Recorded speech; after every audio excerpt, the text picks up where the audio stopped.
Assalamualaikum warahmatullahi wabarakatuh. Dulu ketika sahabat punya imam yang lama sekali kalau sholat, sehingga si sahabat yang satu yang petani ini mufarokoh itu memisahkan diri, kemudian imamnya diselip. Itu boleh memang dalam fikih. Kamu niat mufarokoh dulu. Mufarokoh itu niat bahwa kamu memutus hubungan dengan imam, kemudian meneruskan sholat sendiri. Singkat cerita, dua orang ini berdebat, Mu'ad sama Ar-Ra'i yang penggembala ini. Kamu munafik, sholat kok meninggalkan imam. Terus yang satu bilang, kamu keterlaluan, sholatnya lama sekali. Singkat cerita, dua orang ini lapor ke Rasulullah SAW. Uniknya Nabi itu benarkan yang petani tadi. Kamu Mu'ad jadi masalah. Agama ini tidak boleh jadi problem. Kalau kamu ngimami orang, jangan lama-lama. Di situ ada ibu-ibu yang ditunggui anaknya yang sedang menyusu, banyak petani yang nunggu macam-macam. Kayak pegawai POM ya ditunggu shift temannya, pegawai Indomaret juga gitu, apalagi Grab mungkin ditunggu penumpangnya macam-macam. Sehingga kebaikannya teman-teman yang kerja serabutan begini juga bergantung kebaikan imam tadi. Kalau sholat itu tidak boleh lama-lama, apalagi wiridan, sholatnya aja nggak boleh lama-lama, apalagi wiridannya.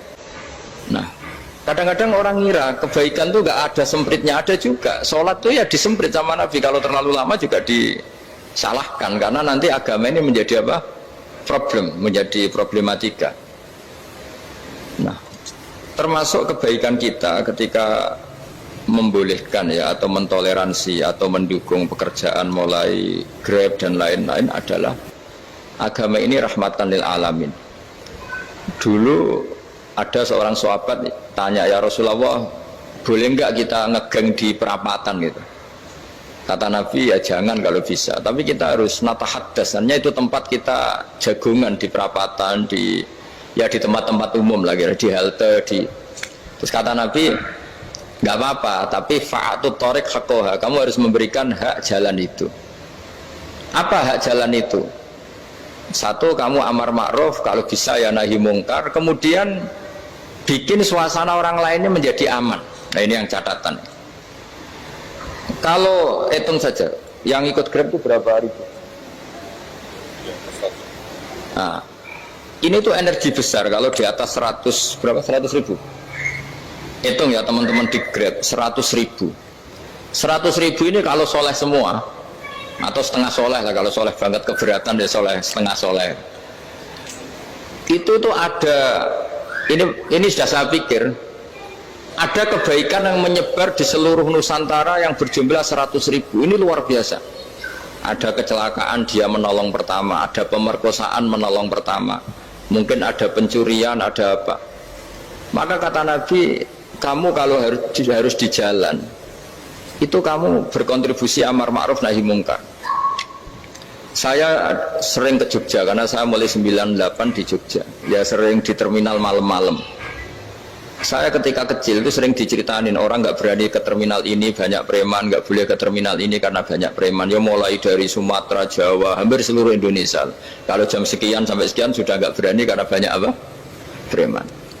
Itu uniknya, preman-preman itu selain dulu ditangani tentara dan polisi, itu urusan negara ya, itu, dan kita ngapresiasi. Itu hilangnya yang permanen itu bukan saja ditangani ABRI dan polisi, TNI dan polisi, tapi ditangani kultur. Banyak mulai orang soleh, santri dagangan di situ, ada ojek mangkal di situ, supir taksi mangkal di situ. Terus di sini orang-orang soleh yang menghalau ketika ada perempuan digoda atau perempuan dicopet atau apa. Terus lama-lama jadi kultur bahwa kebaikan ini dominan. Setelah kebaikan dominan ini otomatis menyingkir sedikit demi sedikit. Jadi selain negara ini harus melakukan sesuatu yang seharusnya, yaitu menjaga masyarakat dari kriminalitas, sebetulnya yang paling awet dan paling mudah dilakukan itu tadi, kebaikan harus menjadi kultur bersama. Sehingga kalau terminal kemudian ada mbak-mbak jilbaban yang dagang, terus bapaknya soleh, ada musola yang hidup, ojeknya juga gitu, terus supir taksinya, lalu kebaikan ini menjadi nilai bersama. Saking jadi nilai bersama, ibu-ibu yang takut atas dirinya, nggak ngojek kecuali Pak ini karena terkenal amanah, nggak naksi kecuali Pak ini karena terkenal amanah. Dan kita Indonesia itu ingin seperti itu, sehingga amanah ini menjadi nilai bersama dan otomatis menjadi keamanan bersama. Corong Jawa itu tego nitipno anake karena dijamin aman, tego nitipkan istrinya juga karena dijamin aman. Nah kalau kebaikan ini juga menjadi satu nilai jual dan kita bisa mengawal secara serius, itu alhamdulillah betul. Nah dimulai dari mana? Satu, mental kita takwa.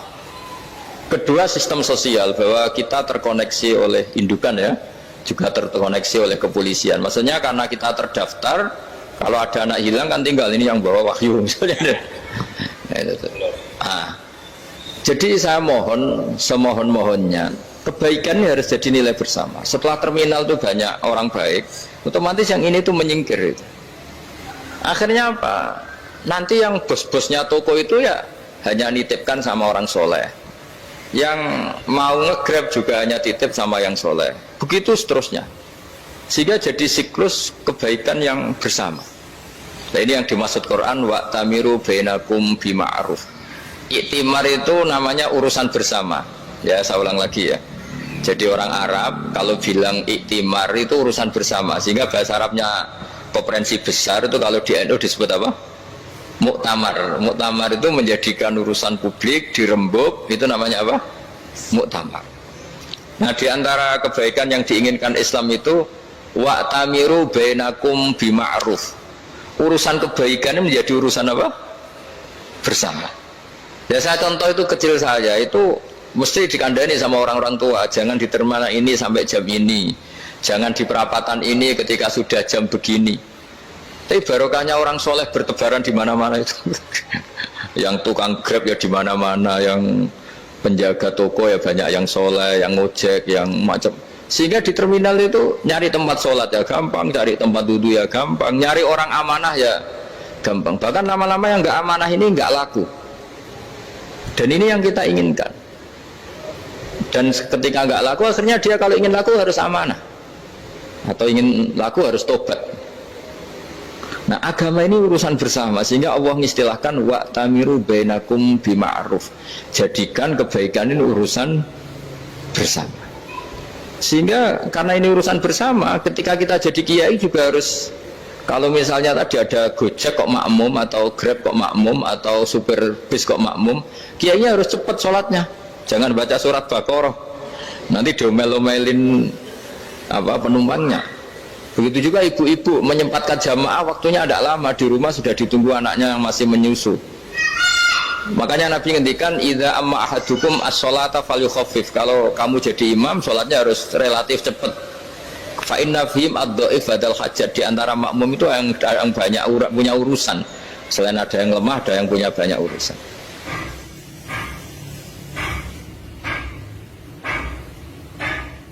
Nah, terus ketiga, masalah kekayaan hati.